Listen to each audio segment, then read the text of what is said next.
Fino meni. Miha je ta teden na duhovnem joga umiku na Baliju, tako da sem ponovno sam in v tej svoji samoti sem presodil, da se odzovem na pobudo poslušalca Žiga. Zdaj celo jutro že odgovarjamo na vprašanje, kje ste se prvič počutili zares sprejete.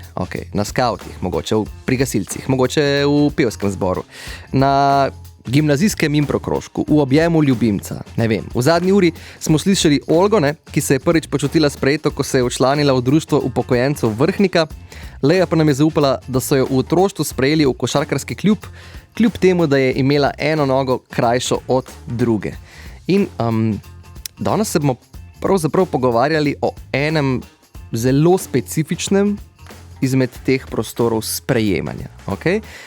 Govorimo o skupnosti kosmatkov. Gre za precej nišno skupnost, ki pa je v zadnjih letih, to je treba povedati, prejela veliko pozornosti, predvsem na ameriškem delu interneta. In že prej omenjeni Žiga mi je pred tednom dni poslajal v DM-se in me obvestil, da zadeva obstaja tudi v Sloveniji. Kosmatki torej, oziroma furry se imenujejo. Predlagam, da pogooglate za slikovno referenco, napiše se F-U-R-R-Y, slovenska ustreznica je torej kosmatek.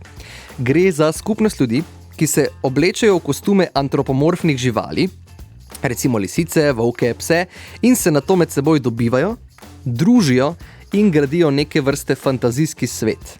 Zdaj, srečanja in festivali se dogajajo tudi v Sloveniji. Flavkon je največji izmed teh festivalov, kjer se vsako leto zbere nekje dobrih 150 ljudi. Izredno nenavadna skupnost je jasno na nek način na internetu privabila tudi precej stigme. Tudi obtožbe o perverziji, celo o bestialnosti. Ampak ljudje smo verjetno taki, da nas najpogosteje straši neznano. In poleg tega sem se vprašal, kdo sem jaz, da bi metal prve kamne, sploh če se kosmatki znotraj svoje skupnosti pogosto prvič v življenju dejansko počutijo sprejete in izpopolnjene. Da bi to nenavadno skupnost vendarle bolje spoznal, sem pred mikrofon povabil mladega fanta, kosmatka v slovenski, dajmo reči, izpostavi današnjega fenomena, ki je želel ostati anonimen, tako da sem ga naslavljal kar po njegovi fursoni. Tole je Nate. Nate, živijo. Pozdravljeni. Deva najprej prvo stvar razčistiti, preden začneva. Kosmatki ali furry, ali je oboje lahko uporabljeno, ali je oboje isto, ali preferiraš kakšen termin? Zdaj, v slovenščini imamo izraz kosmatki, se pa tudi lahko je dovoljena uporaba kosmatinček. Če pa rečemo furry, so tudi furry povsem razumljivi. Čisto prvo vprašanje, zato ker si že sam v bistvu malo detektiral potencialen problem. Veliko ljudi sploh ne ve, kaj to kosmatki so. In da je mogoče za tiste ljudi, za to večinsko publiko, kaj so kosmatki? Kaj sploh je ta skupnost? So pravzaprav neka subkultura. V tem primeru gremo mi v nek cosplay, se pravi igranje v kostumih, ko je recimo bolj razvito zlasti na teh znanstveno-fantastičnih sejmih. Med drugim v Sloveniji imamo tudi ta Na meji nevidnega in Mofukon, ki je sicer posvečen bolj animejem, ampak glavno, da ljudje dobijo širšo predstavo. Ti si nadeneš kostum, postaneš nek karakter. Zdaj, kar je pa pri kosmatkih posebnost, smo pravzaprav navdušenci nad antropomorfnimi živalskimi liki, ki jih najdemo v raznih stripih, animiranih medijih in tako dalje. Če bi mogla reči zdaj ali pa opisati neke skupne vrednote gibanja kosmatkov, bi jih lahko, ali je stvar tako raznovrstna? Stvar je zelo raznovrstna. Nekomu pomeni preprosto nek hobi, za nekoga druga pa lahko celoten življenjski slog posveti temu. Kako pa človek pride zraven? Zdaj, to so neki interesi. Recimo, če povem osebno izkušnjo, otroštvo, risanke po televiziji in živali, ki govorijo, so preprosto bolj zanimive od človeka, ki govori. Ker za človeka vemo, da govori. Žival, ki govori, je pa nekaj, kar ni naravno in zato veliko bolj zanimivo. Jaz bi pa tudi rad bil tak, jaz bi pa tudi rad bil, bi se v psa preobrazil ali pa kaj takega, ne. To bi bila moja supermoč, ne. Da bi lahko razumel, govoril z živalmi. In potem začneš razmišljati, začneš iskati. Z večino je tako, da pridejo tako v prvi stik s furry. V mojem primeru sem naletel na Facebook skupino, sem jim pisal in potem kmalu so me povabili v Discord server, kjer smo tudi danes kot skupnost najbolj aktivni. Prvi teden mislim celo, da nisem niti ene besede rekel, da sem bil preveč sramežljiv, kako bo zdaj s tem. Potem pa počasi se je začela lupina luščiti in sem prišel v leta, da sem se lahko že udeležil prvih dogodkov. Očitno napravil dober vtis in rad prispevam k prepoznavnosti naše skupnosti. Sploh v Sloveniji, pa tudi izven meja. Fursona je en izraz, na katerega sem naletel, ko sem pač raziskoval.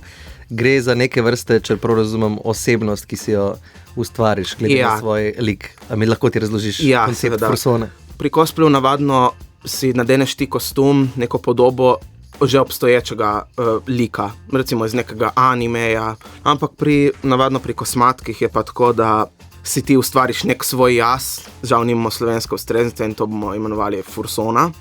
To je seveda skovanka iz besed furries, oziroma kosmat, furry in persona, se pravi skupaj kar nam skupaj da fursono. Znotraj fandoma se ti predstavljaš pod tem drugim jazom, se pravi pod svojo fursono. Je pa zanimivo, ta fursona lahko si ti, ali pa je to nekdo, ki si želiš, da bi ti bil. Navadno seveda, itak je vedno tako. Nekaj, kar bi ti rad bil, se približaš svojim sanjam. Neka vrsta manifestacijska terapija, ne? Da ti preko svojega lika manifestiraš, kaj si želiš biti. Lahko bi to rekli, je to ful intimno vprašanje, ali te lahko vprašam, kaj je tvoja fursona? Moja fursona je, kot že moje ime tudi pove, Foski in to je mešanica hibrid lisjaka in huskija, ampak uporabljam angleško, ker pogovorni jezik znotraj skupnosti je navadno angleščina. Foski se pravi, in kaj je njegova moč, kaj je super moč Foskija?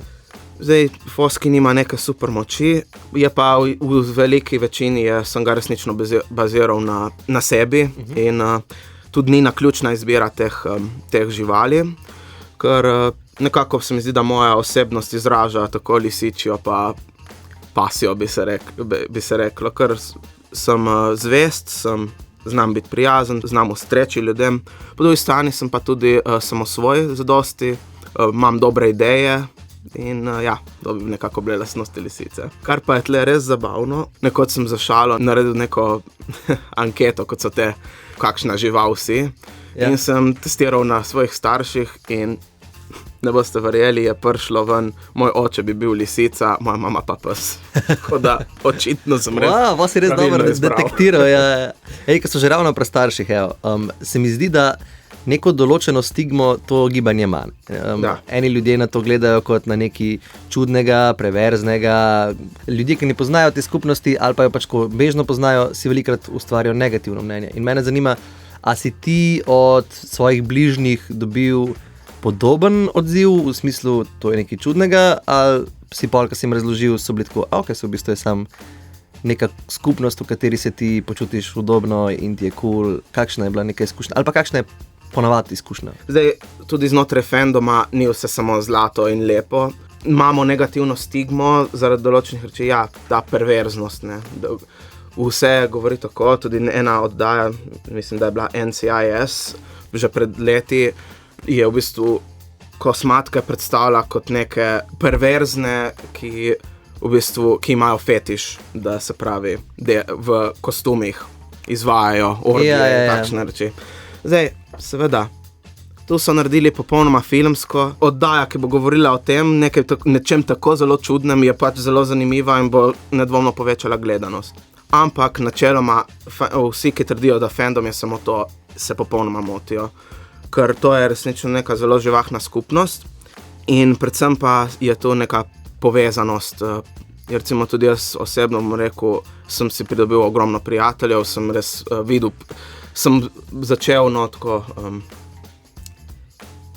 sem prišel res, ko sem rekel prej, iz lupine, sem najdel družbo, v kateri sem se dobro počutil, sem lahko govoril svoje ideje, sem lahko si izmenjeval mnenja, tako, ne, sem si ustvaril dober krog prijateljev in to je tudi ena od glavnih teh vrednosti, vrlin. Vrlin, mislim, tudi kot skupnost smo zelo, zelo odprti in ogromno je tudi sploh ljudi, ki se mogoče ne bi počutili dobro iti v neko množico, znotraj take množice se tle v naši skupnosti dobro počutijo. In tudi, ko sem šel jaz na svoj prvi dogodek tak, nas je bilo še vedno precej malo, v zadnjih letih pa skoraj ni več srečanja, ker bi bilo manj kot 20, celo 30 kosmatkov prisotnih. Res skupnost lepo raste. Je pa tudi tako, ne? Prav zato, ker se taki mitingi dogajajo, ker aktivno delamo na tem, zaradi tega tudi toliko večji interes.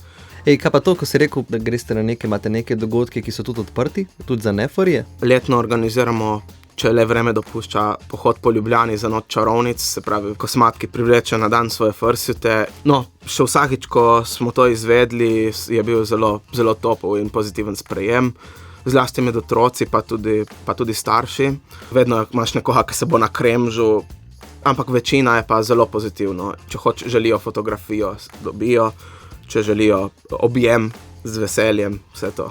In no, to je zelo tako pozitivna stran tega. Smo odprti, nikomor ne bomo napodili stran. A bi lahko rekla, da je bistvena razlika med, ne vem, skupnostjo furjev ali pa med nekimi drugimi cosplayerji, v smislu tisto, ki se v Tivoliju dobijo, pa se oblečejo v srednjeveška oblačila, pa imajo bitko med sabo. A je nekaj več tukaj, ali je neka oblika cosplaya? To dopušča nekaj več, ker kot sem rekel, tukaj ne govorimo več o že ustvarjenih likih, temveč govorimo o osebnih likih. Nekaj, kar je si nekdo sam zamislil, in tudi zaradi tega so te obleke, te kostumi fursuiti, so tudi temu primerno dragi. Med fursuit ni bistvo fandoma, kot žal tudi znotraj skupnosti nekateri govorijo, ne, nisi pravi. Fursuit ni bistven, zaradi svoje cene tudi si ga ne more vsakdo privoščiti. Koliko pa stane povprečen fursuit? Zelo, zelo varirajo cene, ker so tudi pridne, marljive roke, si jih nekateri izdelajo sami. Če si priden z rokami, znaš šivati, znaš sestavljati, ti uspe. Zdaj, redko je kdaj nek fursuit, oziroma delni fursuit pod 1000 evri. Gremo pa, so cene tudi zelo vrtoglave, najdražji lahko tudi do 10 000. In imamo tudi v Sloveniji izdelovalce fursuitov, ali je to tujino treba tiskati? Tudi v Sloveniji se pojavljajo, bom rekel osebno, sem dal enemu dobremu prijatelju, ki si je izdelal svojega, pa še enemu kolegu, in sem rekel, podpirajmo slovensko. Ti mi ga naredi, vem, da znaš. Podpirajmo lokalno. Tako. In so pa dva moja dobra prijatelja, sta celo prav studio, sta odprla nedolgo nazaj, oblikujeta in izdelujeta fursuite. Ok, se pravi 7-8 let si že del te skupnosti kosmatkov, in moje zadnje vprašanje bi bilo v bistvu, kaj ti je ta skupnost, če zdaj pogledaš za nazaj, dala v življenju, ali pa kako te je spremenila kot človeka? Jaz sem bil precej zadržan, kakršnokoli družbo sem šel, jaz se nisem našel. Vse druge prijatelje, ena stvar se spomnim vedno v družbi, sploh fantovski, vedno smo se pogovarjali o nogometu. Res nisem športna oseba, priznam. In potem vse drugo so bile take precej pusti pogovori, in jaz resnično se nisem našel v njih. In sem bil tak brez družbe, celo starše začelo že malo skrbeti, so mi stalno, nimaš nobenega, pejdi malo ven. Sem rekel, pa mene ne vleče ven. Tudi seveda, ko sem spoznal to skupnost, jaz sem bil zelo tak, kakšen vtis bom jaz pustil, ampak zdaj vem, da je bil moj vtis zelo pozitiven. Na prvem mojem srečanju sem si že potem začel dopisovati, če sem si prej dopisoval s 5, sem si jih potem, po koncu srečanja, sem si jih dopisoval že z 20.